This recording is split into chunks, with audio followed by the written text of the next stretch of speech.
Hello guys, welcome back to legit learning. मैं लक्ष्य गौतम आपका स्वागत करता हूं। बहुत सी बार क्या होता है, हम एग्जाम के लिए बिल्कुल अच्छे से प्रिपेयर करते हैं, जैसे अपने बोर्ड्स में भी किया था। पर क्या होता है कि इतनी प्रिपरेशन के बाद भी आपके जो मार्क्स हैं वो नहीं आ पाते। द रीजन इज कि अपन प्रैक्टिस नहीं करते। और प्रैक्टिस भी कैसी होनी चाहिए? प्रैक्टिस होनी चाहिए स्पेसिफिक और टारगेट ओरिएंटेड। तो इस क्लास में हम एग्जाम ओरिएंटेड और स्पेसिफिक क्वेश्चंस को सोल्व करेंगे। So let's get started without any further due. So question number 26, इससे पहले के 25 तक अपन ने लास्ट क्लास में किए थे। और 26 से 50 इस वाली क्लास में अपन कंप्लीट करेंगे। Question number 26, arrange the following groups of plants according to their appearance on earth. Angiosperm, seed ferns, rhynia type plants और सिलोफाइटोन। तो राइनिया टाइप प्लांट जो है ना, ये अर्ली वेस्कुलर प्लांट्स थे जो लीफलेस थे। ठीक है, तो सबसे फर्स्ट तो ये आ जाएगा। ठीक है। और सबसे जो लास्ट में आए हैं वो एंजियोस्पर्म में, जो अभी करंट प्लांट्स है जितने भी हैं, ये देखो ये इधर आ गया। तो फर्स्ट और सेकंड ऑप्शन में अपने कंफ्यूजन है। ठीक है। ये जो सीड फर्न्स थे, अपन को पता है सीड कहाँ से स्टार्ट हुए थे बनने, सीड जो थे वो जिम्नोस्पर्म से। तो ये जो सीड फर्न्स है ये जिम्नोस्पर्म्स में आएंगे। तो एंजियोस्पर्म से पहले कौन आए थे? सी। तो ए से पहले क्या आएगा? बी। तो आंसर नंबर 1। तो ये इसका एक्सप्लेनेशन है। Evolutionary timeline, Rhynia type plants पहले आए थे, फिर साइलोफाइटोन आए, फिर सीड फर्न्स आए, फिर एंजियोस्पर्म आए। Next question. If a man is eating fish as his food, which tropic level is occupied by him in a food chain? तो अपन जानते हैं सबसे पहले नीचे नीचे कौन होता है? प्रोड्यूसर। और ओशंस में जो इक्विटी फूड चेन है उसमें क्या होगा? जो फाइटो प्लैंक्टन्स है वो होंगे फाइटोप्लैंक्टन्स। फिर फाइटोप्लैंक्टन्स को कौन खाता है? फाइटोप्लैंक्टन्स को खाते हैं जू प्लैंक्टन्स, जू प्लैंक्टन। या फिर कौन खाती है? फिशेस, फिशेस खाती हैं। ठीक है। और फिशेस को कौन खा रहा है जी? मैन खा रहा है, मैन। तो ये फर्स्ट टॉपिक लेवल हो गया। ठीक है, ये सेकंड टॉपिक लेवल हो गया। और ये हमारा थर्ड टॉपिक लेवल हो गया। तो मैन कौन से लेवल पे आ गया जी? थर्ड टॉपिक लेवल पे आ गया। ठीक है, थर्ड टॉपिक लेवल पे आ गया। फाइटोप्लैंक्टन फर्स्ट में आएंगे, सेकंड स्मॉल फिशेस और जू प्लैंक्टन हो जाएंगे, और फिर मैन आ गया थर्ड पे। ठीक है। Next question. Thorns of Bougainvillea and tendril of cucurbita are homologous structure, analogous structure, vestigial structure और developmental structure। देखिए, बोगनविलिया और टेंड्रिल ये एक ही जगह से ओरिजिनेट होते हैं। तो ये कैसे स्ट्रक्चर होंगे? होमोलोगस। तो इसका आंसर क्या हो जाएगा? फर्स्ट। एक्सप्लेनेशन है, both are modified shoot sharing a common structural origin even though their function are different. Okay then, next question. A small standing crop of phytoplankton support a large standing crop of zooplankton. This can be correctly represented by inverted pyramid of energy, inverted pyramid of biomass, upright pyramid of biomass, sometimes upright, sometimes inverted pyramid of energy। देखो यहाँ पे पूछा है standing crop. Standing crop क्या होता है? Living biomass, living living biomass. ठीक है। तो लिविंग बायोमास के बारे में बात करते हैं। पर ये कैसा है? ये कैसा है? फाइटोप्लैंक्टन्स कहाँ मिलेंगे अपन को? पानी में मिलेंगे। एक्वेटिक इकोसिस्टम में आएगा तो सबसे पहले क्या आएगा? ये फाइटोप्लैंक्टन्स हो गए। उसके बाद फिर इनसे बड़े, इससे ज्यादा इनके ऊपर फीड करने वाले बायोमास उनका होता है जू प्लैंक्टन। फिर जू प्लैंक्टन के ऊपर स्मॉल फिशेस और फिर लार्ज फिशेस। तो कैसा आएगा? Inverted pyramid of biomass. ठीक है, सेकंड। ठीक है, ये मैं एक बार इरेज कर देता हूँ। Second, inverted pyramid of biomass because the phytoplanktons reproduce and grow rapidly. A small biomass of producer can support a large biomass of consumer at the given time. Question number 30. The first isolated restriction endonuclease was, first ये तो बिल्कुल direct question है, hint 2। ठीक है। और ये किसमें से आइसोलेट किया गया था? हिमोफिलस इन्फ्लुएंजा में से। ठीक है। Next question. Question number 31। Arrange the given products from formed during sewage treatment plant in correct sequence: biogas, activated sludge, flow, primary sludge। तो सबसे पहले क्या बनता है जी? सबसे पहले बायोगैस तो सबसे लास्ट में बनती है। ये ए आ गया, ए आ गया। ठीक है, सबसे पहले क्या बनेगा? सबसे पहले क्या बनेगा जी? सबसे पहले प्राइमरी स्लज बनेगा। फिर क्या बनेगा? फ्लोक बनेंगे। फ्लोक फिर, क्योंकि इसमें फ्लोक्स के अंदर एरोबिक बैक्टीरिया होते हैं, फिर वो उससे क्या बनेगा? एक्टिवेटेड स्लज बनेगा। और फिर लास्ट में बायोमास बनेगा। ठीक है। तो इसका आंसर हो जाएगा सेकंड। ठीक है। क्या सीक्वेंस है? प्राइमरी स्लज, फ्लोक्स जिसमें माइक्रोबियल एग्रीगेट होते हैं, फंगस फिलामेंट भी होते हैं, और एक्टिवेटेड स्लज, फिर बायोमास बनती है एनारोबिक डाइजेशन में। Question number 32। Wild life safari park are example of ex situ conservation, in situ conservation, biodiversity hotspot और सेक्रेड ग्रूव्स। देखो यहाँ ध्यान दो फटाफट, यहाँ पे क्या लिखा हुआ है, वाइल्ड लाइफ सफारी। सफारी, अगर सफारी लिखा है तो ये हो जाएगा एक्सी2। कैसा हो जाएगा? एक्सी2। ठीक है, पर अगर यहाँ पे सेंचुरी लिखा है तो वो कैसा हो जाएगा? In situ.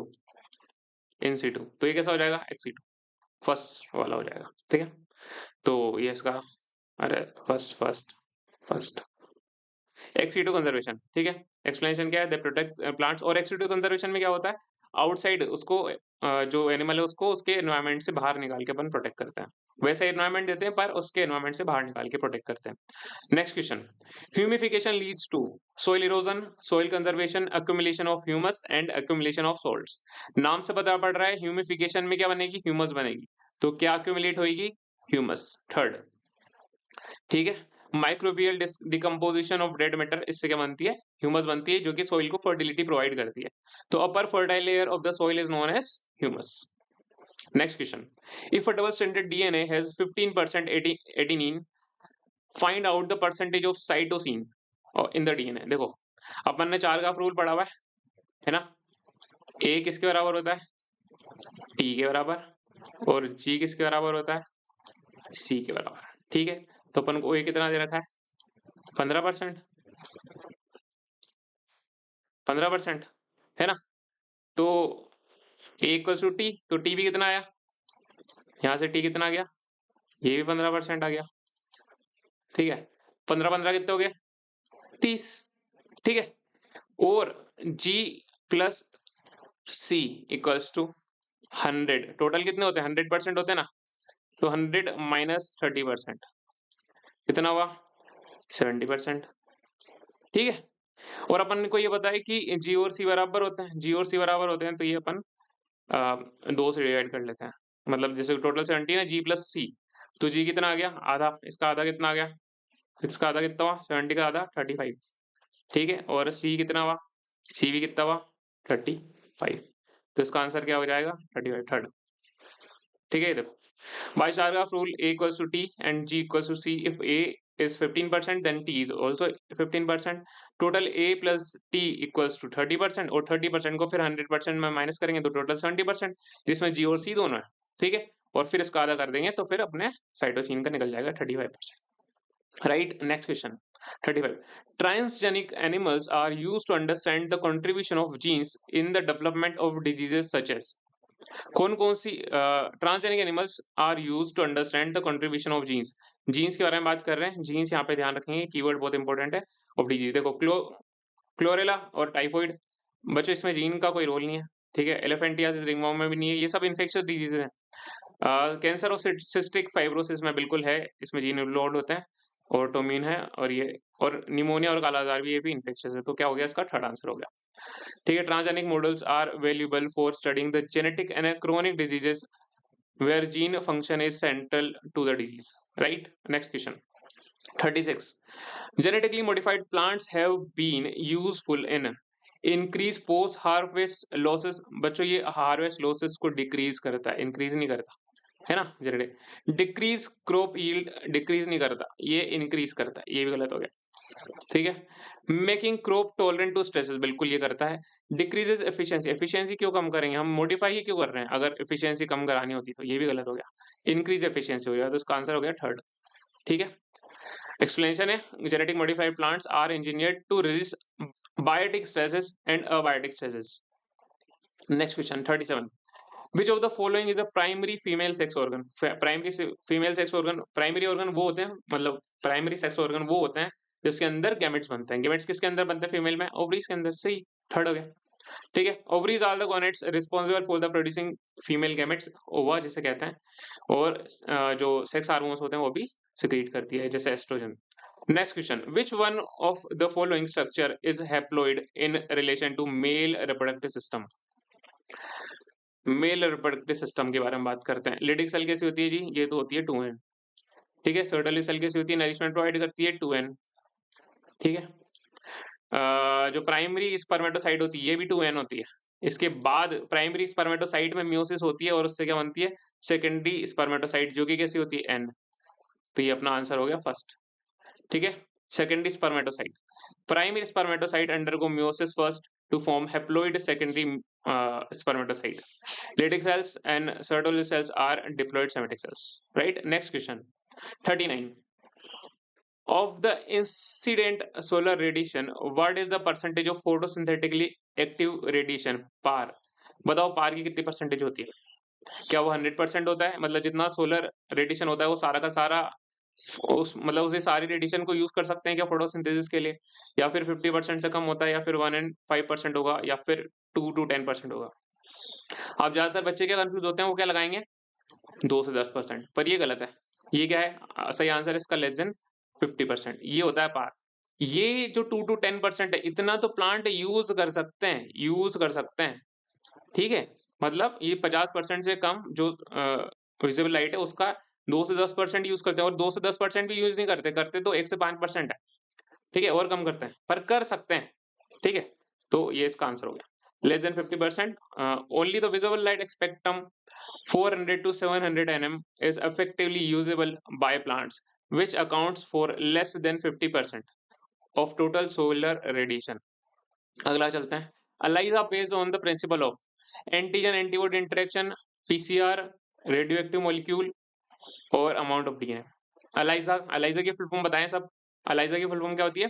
Enzyme linked immunosorbent एसे। ठीक है, और ये किस प्रिंसिपल पे काम करती है? Antigen antibody interaction.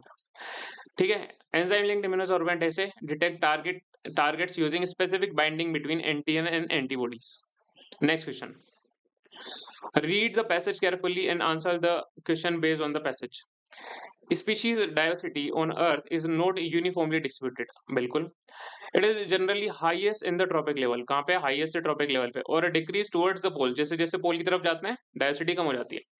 Earth's fossil history reveals the incidences of mass extinction. Mass extinction हुआ है जी पास में। Earth's rich biodiversity is vital for very structural of very survival for Mankind. बिल्कुल जरूरी है, अगर बायोडिवर्सिटी नहीं होगी तो मैन भी सर्वाइव नहीं कर सकता अकेला।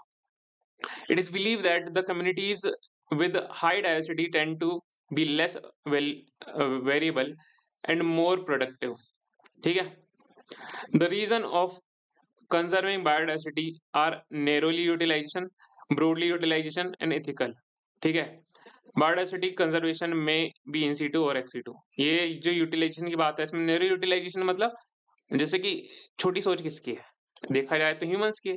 तो नैरो यूटिलाइजेशन में क्या आएगा? जो अपने काम का आएगा, अपने काम में आएंगे, जैसे कि अपने काम में अपन जंगल से क्या क्या प्राप्त कर सकते हैं, अपन पहाड़ों से क्या क्या प्राप्त कर सकते हैं। ठीक है, माइनिंग करेंगे, अंदर से मिनरल्स निकाल लेंगे अपन। ठीक है, और अपन को मेडिसिन मिल रही है, अपन को कंस्ट्रक्शन के लिए सामान मिल रहा है, ये सब नैरो यूटिलाइजेशन। तो ये अपनी सोच के हिसाब से है। ठीक है, फिर ब्रॉड यूटिलाइजेशन की अपने जो इकोसिस्टम है उसको क्या लाभ मिल रहे हैं, और फिर एथिकल क्या सही क्या है ना। चलिए क्वेश्चन करते हैं। Question number 41। Which of the following is not included in situ conservation? In situ conservation in situ में नहीं होना। इन सीटू क्या होता है? जो उसके खुद के नेचुरल हैबिटेट में आप उसको प्रोटेक्ट कर लो। तो जूलॉजिकल पार्क में अपन बाहर निकाल देते हैं, एक्स है। नेशनल पार्क को छोड़ देते हैं भी, नेशनल पार्क। ठीक है, और सेंचुरी, वाइल्ड लाइफ सेंचुरी अभी मैंने बताया, वाइल्ड लाइफ सफारी और वाइल्ड लाइफ सेंचुरी दोनों अलग अलग चीज है। और बायोस्फीयर रिजर्व। ठीक है, तो क्या आएगा जी? नोट। कौन सा इंक्लूडेड नहीं है इन सीटू में? कौन सा हो गया? बताओ बताओ बताओ बताओ बताओ। कौन सा? Zoological park. ठीक है, जूलॉजिकल पार्क कैसे होते हैं? एक्सीटू होते हैं, ऑफ साइड कंजर्वेशन होता है। Which one of the following does not exhibit narrowly utilization argument? Does not, narrowly, narrow नहीं होना चाहिए, ब्रॉड होना चाहिए। तो कंस्ट्रक्शन मटेरियल ह्यूमन के यूज का है, नैरो छोटी सोच के याद कर ली इनने। फिर पोलिनेशन अपन बात करते हैं अभी। फिर इंडस्ट्रियलाइजेशन प्रोडक्ट, इंडस्ट्रियल प्रोडक्ट, ये भी नैरो है ना, खुद की मतलब की बात होगी, और मेडिसिन खुद की मतलब की। पोलिनेशन इकोसिस्टम के लेवल की बात है, ये ब्रॉडली यूटिलाइजेशन में आएगा। Pollination is an ecosystem service which falls under the broadly utilization argument, not directly consumptive. ठीक है, अगला question 43। Which of the following might not account for the greater biological diversity in the tropic region? देखो यहाँ पे लिखा है not. ठीक है, ऐसा कौन सा फैक्टर है जो कि ट्रॉपिकल रीजन में बायोडाइवर्सिटी को प्रमोट नहीं करता? फ्रिक्वेंट ग्लेशिएशन, ग्लेशिएशन मतलब जो ग्लेशियर का जमना और पिघलना। ठीक है, in the past. More solar radiation, बिल्कुल ये तो है ही सही, बायोडाइवर्सिटी के लिए जरूरी है। लेस सीजनल वेरिएशन, कम सीजनल वेरिएशन आएंगे तो फिर क्या होगा, कांस्टेंट बना रहेगा मामला, एनवायरनमेंट कांस्टेंट रहेगा तो ग्रोथ ज्यादा होगी, प्रिडिक्टेबल रहेगा सारा मामला। और मिलियंस ऑफ द ईयर्स है अनडिस्टर्ब रहना एरिया, ठीक है। तो इसमें जो फ्रिक्वेंट ग्लेशिएशंस है ये इसका आंसर हो जाएगा, ठीक है। Tropical diversity is linked to the stability and abundant energy. Frequent glaciation which happen in the temperate zone causes extinction and disrupt of biodiversity. जैसे कि ग्लेशिएशन होगा वहां का पूरा खराब हो जाएगा। तो जैसे ग्लेशिएशन होगा वैसे ही वहां पे क्या होंगे, वेरिएशन आ जाएंगे और वहां पे स्टेबिलिटी कम हो जाएगी। Question number 44। How many episodes of mass extinction of a species have occurred since the origin and diversification of life on Earth? कितने हो गए अभी तक? अभी तक हो गए हैं, 2 हुए हैं, 3 हुए हैं, 5 हुए हैं, 7 हुए हैं, बताओ अभी कौन सा चल रहा है? अभी कौन सा चल रहा है? इसका आंसर है 5, ठीक है। पर अभी कौन सा चल रहा है? अभी चल रहा है 6 मास एक्सटिंक्शन, और ये 1000 टाइम ज्यादा जल्दी हो रहा है, ठीक है। एनसीईआरटी में लिखा हुआ है, ठीक है। तो अभी कितने हो गए हैं? 5 हो गए हैं, छठा अभी चल ही रहा है, अपने अपन कर ही रहे हैं। और earth has witness 5 major mass extinction events, ठीक है। परमियन और क्रेटेशियस पीरियड में हो चुका है पहले, ठीक है। विच of the following hotspot does not cover India's biodiversity? जो इंडिया की बायोडाइवर्सिटी को कवर नहीं करता, नोट वाला ऑफिस है ना, नोट पे ध्यान देना है। वेस्टर्न घाट श्रीलंका इंडिया के पास है बिल्कुल। अमेजन फॉरेस्ट ये नहीं है। इंडो बर्मा है, मतलब म्यांमार, बर्मा मतलब म्यांमार जो हो गया ना आज वो। और हिमालय तो क्या नहीं आ गया? अमेजोन, अमेजोन का है उधर है भैया, अमेरिका साइड, है ना। चलिए इसका आंसर हो गया ये Amazon forest. Amazon forest located in the south America, not India. Read the passage carefully and answer the question based on the passage. Pollen pistil interaction involves all events from the landing of pollen grains on the stigma until the pollen tube enters the embryo sac when the pollen is compatible. When a pollen tube grows through the style and enter into the ovules, it finally discharges two male gametes in one of the synergid. Synergid degenerate हो जाती है उससे. Synergid and syngamy and triple fusion are two fusion events occur in angiosperm. Thus the angiosperm exhibit double fertilization. ठीक है. The product of these fusions are diploid zygote and a triploid primary endosperm nucleus. Zygote develops into embryo and primary endosperm cells forms a endosperm tissue. ठीक है, endosperm जो primary endosperm है वो आगे चल के एंडोस्पर्म टिश्यू बना लेता है जो कि एम्ब्रियो को नरिशमेंट प्रोवाइड करता है डेवलपमेंट में, ठीक है। तो developing embryo passes through different stages before maturation. चलिए क्वेश्चन करते हैं। Question number 46। With reference to reproduction in flowering plants which one of the following is incorrect? ठीक है, रिप्रोडक्शन के बारे में फ्लावरिंग प्लांट्स में। Endosperm develops into seed, ovary develops into fruit, ploidy of PEN is 3N, syngamy is the fusion of male and female gamete. ये सही है, syngamy कहता है मेल और फीमेल गेमेट के फ्यूजन को।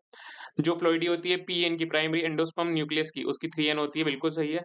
ओवरी डेवलप इनटू फ्रूट, बिल्कुल ovary से फ्रूट बनता है। एंडोस्पर्म डेवलप्स इनटू सीड, ये थोड़ा गलत हो गया। एंडोस्पर्म डेवलप नहीं होता, क्या डेवलप होता है? क्या डेवलप होता है? ओव्यूल, ठीक है। तो ये एंडोस्पर्म डेवलप्स इनटू सीड, ये वाला तो गलत है, ये स्टेटमेंट गलत पूछा था ना, गलत पूछा था ना, इनकरेक्ट पूछा था, ठीक है। The ovule develops into seed, the endosperm provides nourishment to the developing embryo, मैंने पहले ही बताया। Next question 47। Which of the following is not a stage of growing embryo in a dicotyledon plants? ठीक है, कौन कौन सी नहीं? हार्ट शेप एम्ब्रियो होता है, बिल्कुल होता है। ग्लोबुलर होता है, बिल्कुल होता है। प्रो एम्ब्रियो होता है, सबसे पहले होता है बिल्कुल। और एपीब्लास्ट, एपीब्लास्ट नहीं होता जी। एपीब्लास्ट क्या होता है? जो मोनोकोट होते हैं, मोनोकोट, ठीक है। मोनोकोट्स में जो होता है क्या होता है? एक ही कोटिलेडन होता है, तो दूसरा एक वेस्टिजियल कोटिलेडन होता है जिसे क्या कहते हैं? Epiblast. Epiblast, the epiblast is the vestigial second cotyledon found in some monocots like grasses, not a stage in dicot embryogenesis. Next question 48. The coconut water from tender coconut, a good source of nutrition, is nothing but क्या है? Free nuclear endosperm, synergids, antipodal और scutellum. बताइए क्या ये free nuclear endosperm क्या होता है कि यहाँ पे एंडोस्पर्म बनता है और उसका साइटोप्लाज्म होता है, पर उसमें क्या नहीं बनी होती, सेल वॉल नहीं बनी होती, ठीक है, इसलिए वो आपको सकता है। पर जैसे जैसे सेल वॉल बननी स्टार्ट होती है तो वो बन जाता है अपना वो जो जिसे चटक कहते हैं ना, व्हाइटिश पार्ट, खोपरा जिसे कहते हैं, वो बन जाता है। ठीक है, तो नारियल पानी बाद में जम के वैसा बनता है। Coconut water is a liquid multinucleate cytoplasm formed when the primary endosperm nucleus divided repeatedly without immediate cell wall formation। ठीक है, तो अगर सेल वॉल फॉर्मेशन नहीं होगी इमीडिएटली तो वो वाटर लाइक रहेगा साइटोप्लाज्म पूरा। ठीक है, इसलिए वो बहुत ज्यादा न्यूट्रिटिव होता है क्योंकि बहुत सारे न्यूक्लियस है उसमें। Right, next question. Formation of diploid zygote is a result of. Diploid zygote कैसे बनता है? इमैस्कुलेशन से बनता है क्या जी? इमैस्कुलेशन मतलब एंथर का removal, triple fusion, syngamy, begging. बताओ। देखो ट्रिपल फ्यूजन तो क्या होता है, जब आपका एक मेल मेल गेमेट, इसको वापस बनाता हूं मैं, एक मिनट। देखो जब एक मेल गेमेट किसके साथ फ्यूज हो रहा है, सेकेंडरी, सॉरी, तो जब एक मेल गेमेट सेंट्रल सेल जो कि 2n होती है पोलर न्यूक्लिया के साथ फ्यूज होता है तो 3n क्या बनाता है, एंडोस्पर्म बनाता है। और एक मेल गेमेट जब फ्यूज होता है एक एक सेल के साथ जो कि कैसी होती है, हेप्लॉइड होती है, तो उससे क्या बनता है, 2n जाइगोट बनता है ना, जाइगोट बनता है। तो ये क्या है, जाइगोट। तो इसको क्या बोलते हैं, इसको तो बोलते हैं, इस वाले ऊपर वाले को तो बोलते हैं triple fusion, TRIPLE, triple fusion. और इसको बोलते हैं सिनगेमी, सिनगेमी। ये सिनगेमी थर्ड हो गया इसका, ओ ठीक है, थर्ड आ गया, थर्ड आ गया, थर्ड थर्ड थर्ड। चलिए, syngamy, syngamy is the fusion of haploid male gamete with the haploid egg cell to form a diploid zygote. Next question, last question. If there are 38 chromosomes in a zygote, how many chromosomes would be in haploid egg cell? Zygote में कितने होते हैं, zygote कैसा होता है, 2n होता है, और 2n की वैल्यू कितनी दे रखी है इन्होंने, 38 दे रखी है। चलिए अपन से क्या पूछा है, हैप्लॉइड, हैप्लॉइड पूछा है मतलब n पूछा है, तो ये 2 को किधर भेजेंगे, इधर भेजेंगे। 38 डिवाइडेड बाय 2 काट दो, कितना आएगा, ये आएगा 19। तो ये कितना आ गया, 19 आ गया। ठीक है, चलिए 19 आ गया। और जाइगोट इज डिप्लॉइड, 2n 38 के बराबर है तो n कितना हो गया, 19 हो गया। चलिए, that's all for today. Thank you so much for joining my session. ऐसे ही आप ज्वाइन करते रहें, आने वाले एमसीक्यूज की क्लासेस भी आप अटेंड करते रहें और definitely it will help you in your exam. Thank you so much. Signing off, लक्ष्य गौतम साइनिंग ऑफ।